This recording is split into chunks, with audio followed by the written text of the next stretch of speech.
Welcome to the League of Legends Champion Spotlight, featuring Zed, the Master of Shadows. The unseen blade is the deadliest. Zed is a melee assassin. He relies on sending out living shadows that mimic his basic abilities, allow him to reposition mid-fight, and quickly strike down his foes. When expertly played, Zed can kill his opponents before they even know it hit them. Zed's passive is Contempt for the Weak. Zed's basic attacks against heavily injured targets will deal bonus damage based upon their maximum health.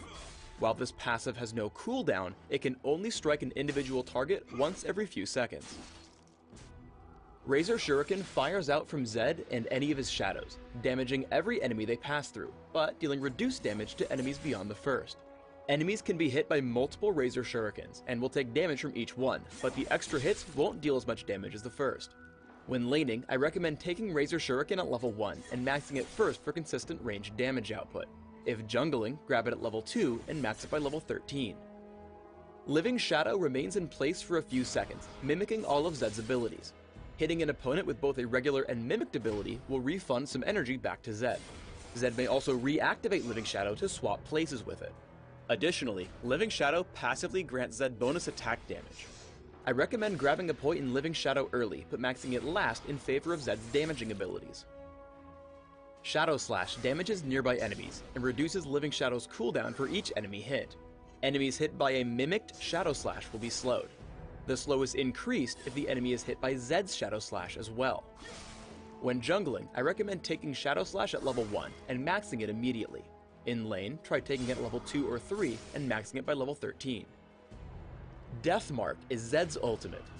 When cast, Zed dashes to target enemy champion, dealing damage, marking it, and spawning a living shadow behind it. After a few seconds, the Death Mark will trigger, damaging Zed's target based on how much damage Zed dealt to it while the mark was active. Like with Living Shadow, Zed may reactivate Death Mark to swap places. As with all ultimates, I recommend taking Death Mark whenever available. In lane, try to poke at your opponents as much as possible. Even though Elise is underneath her turret, Living Shadow into Razor Shuriken allows Zed to deal some damage without fear of counterattack. Zed's core damage combo is Living Shadow into Shadow Slash and then Razor Shuriken. If you can hit both Razor Shurikens, you'll deal a lot of damage to your target. As your opponents get lower, reactivate Living Shadow to land a basic attack with Zed's passive, Contempt for the Weak. This ability combo picks up an easy kill on the low health Katarina. When fighting versus skill shot champions, make use of Living Shadow's second activation. Veigar thinks he'll land Dark Matter, but Zed swaps places with Living Shadow to dodge it and closes in for the kill, picking up a quick 300 gold. When jungling as Zed, make use of Living Shadow's swap to get through the jungle camps faster. Cast Living Shadow across the wall and hit your other abilities, then reactivate Living Shadow to save a few seconds when clearing neutral monsters. Even when laning, use Living Shadow to pick up some extra gold from the jungle camps. Zed hops over the wall with Living Shadow, uses Shadow Slash, and aims Razor Shuriken so that both of them will hit the neutral monsters.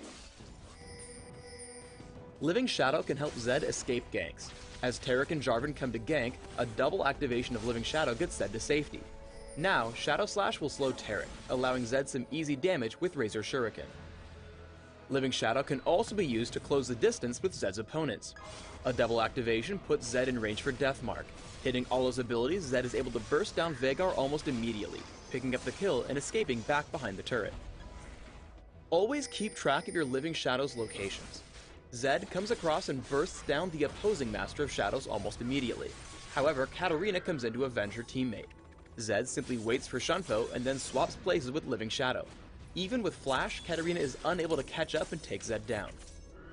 Let's put all of these together in a larger fight.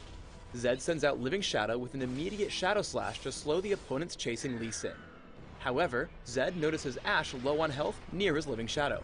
Zed swaps and hits Ashe with Death Mark, taking her down with ease before walking away unscathed. I recommend building Zed primarily for physical damage output, with a small emphasis on durability due to his short-range nature. Here's an example build. Try Armor Penetration Marks, Armor Seals, Magic Resist Glyphs, and Attack Damage Quintessences. Run 21-9-0 masteries, taking all the physical damage increases in offense, plus health regeneration and minion damage reduction in defense. Take Ignite for champion killing when laning, or Smite when jungling, plus Flash for increased mobility. Open with Boots of Speed, Health Potions, and a Doran's Blade or Prospector's Blade. Rush Brutalizer and take Mercury Treads or Ninja Tabby based upon your opponents. Grab Hex Drinker when needed, and buy Bloodthirster or Sanguine Blade for increased damage output, and follow up with Last Whisper. Your final build should also contain Guardian Angel or Overlord's Bloodmail, Yomu's Ghostblade or Lord Van Dam's Pillager, and Mauve Malmortius. Thanks for tuning in to the Zed Champion Spotlight. Please subscribe to the Riot Games YouTube channel above, and leave us your comments just below the video.